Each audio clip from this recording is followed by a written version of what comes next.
di tanggal 20 Mei KDM merilis angkatan pertama mereka-mereka yang masuk ke barak yang katanya anak Badung, anak-anak terabaikan sebenarnya, bukan anak Badung. Jadi mereka anak-anak yang di barak ini adalah kegagalan dari KPAI. Ini adalah produk kegagalan dari KPAI. Jadi kan itu harusnya kan Komisi Perlindungan Anak Indonesia ini gagal. Kemudian ini ada kegagalan dari Komnas HAM. Harusnya anak-anak ini juga tidak terabaikan. Ini juga kegagalan dari sistem pembinaan, sistem sekolah, edukasi di Indonesia, harus kita akui. Kemudian hal ini juga kegagalan dari pemerintahan selama reformasi, selama 25 tahun gagal total. Jadi apa yang dilakukan oleh KDM mungkin bukan untuk solusi jangka panjang atau menyembuhkan penyakitnya yang sudah kronis yang diciptakan bergenerasi sistemik dari warisan pejabat-pejabat yang dulu yang sangat ego, hanya berpikir untuk dirinya saja dan keluarganya dan kroninya. Buktinya sampai sekarang mereka menjabat, artinya mereka memang berstrategi agar selamanya berkuasa, agar selamanya kaya, dan lupa bahwa jarak kaya miskin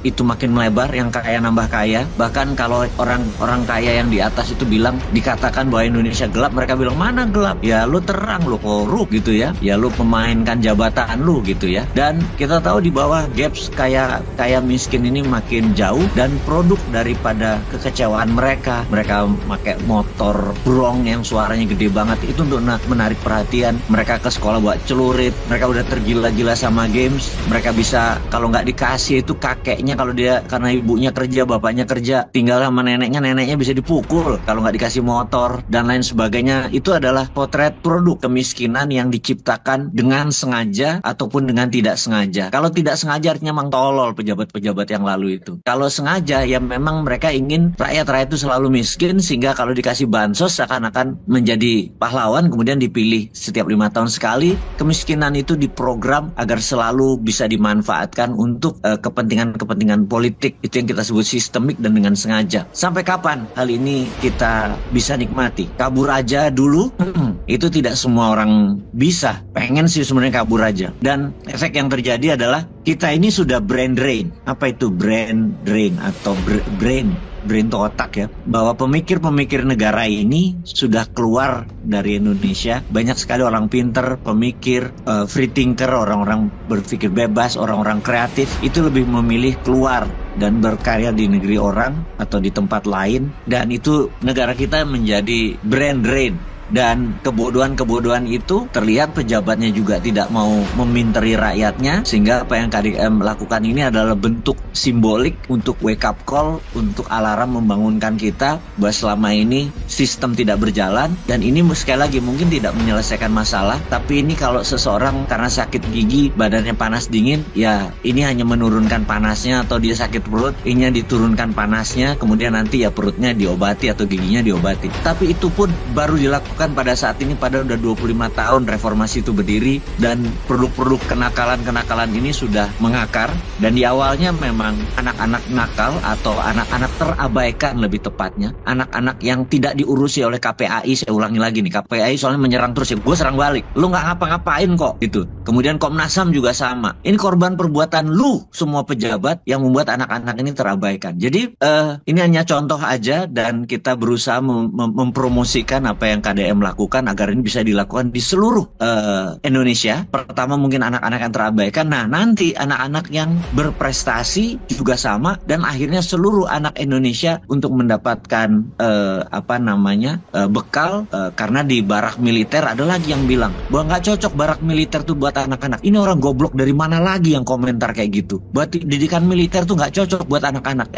Lu nggak bisa ngomong gitu, lu nggak pernah masuk ke barak itu. Di barak itu kita nggak latihan bedil-bedilan, tembak-tembakan, bunuh-bunuhan, enggak. Yang dilatih adalah kebangsaan, teamwork, attitude, disiplin. Dan itu kalian tidak ngajarin di sekolah, kalian tidak ngajarin, karena di sekolah kalian ngajarin cuma nilai gitu doang. Jadi ini adalah bentuk ekspresi yang harus didukung KDM itu. Jadi pada tanggal 20 Mei kemarin ada 3 peristiwa yang menarik, dan salah satunya adalah pelepasan angkatan pertama, dan saya berharap seluruh provinsi lakukan itu. Kalau negara nggak mikirin, yang di pusat nggak mikirin, kalian saja deh di setiap kabupaten lakukan itu, di setiap wilayah Anda lakukan itu. Dan ini adalah untuk kepentingan Anda juga secara politik, karena anak-anak itu akan berhutang pada Anda sebagai pemimpin daerah dan juga pada parlemen atau DPRD daerah. Anda adalah pahlawan-pahlawannya. Saya lagi pesimis dengan yang nasional. Jadi saya lebih optimis dengan yang daerah, misalnya dari Aceh, dari Bali, dari Sulawesi Tenggara, Sulawesi Selatan, Jawa, dan lain sebagainya. Kalianlah sebenarnya tumpuan yang bisa diharapkan ke depannya untuk memperbaiki generasi muda ini. Dan udah gak usah pikir dengan yang di pusat, biarkan mereka berpikir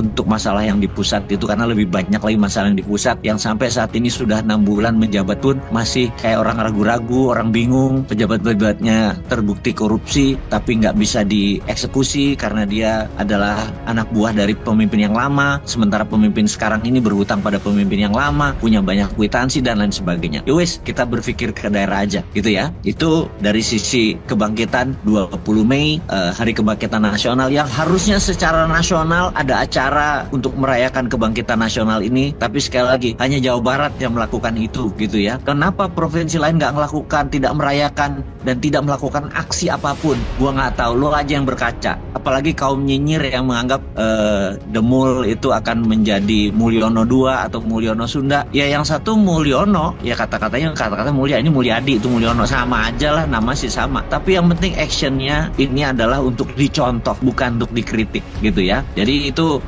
di awal yang saya pikir sangat penting untuk kita share.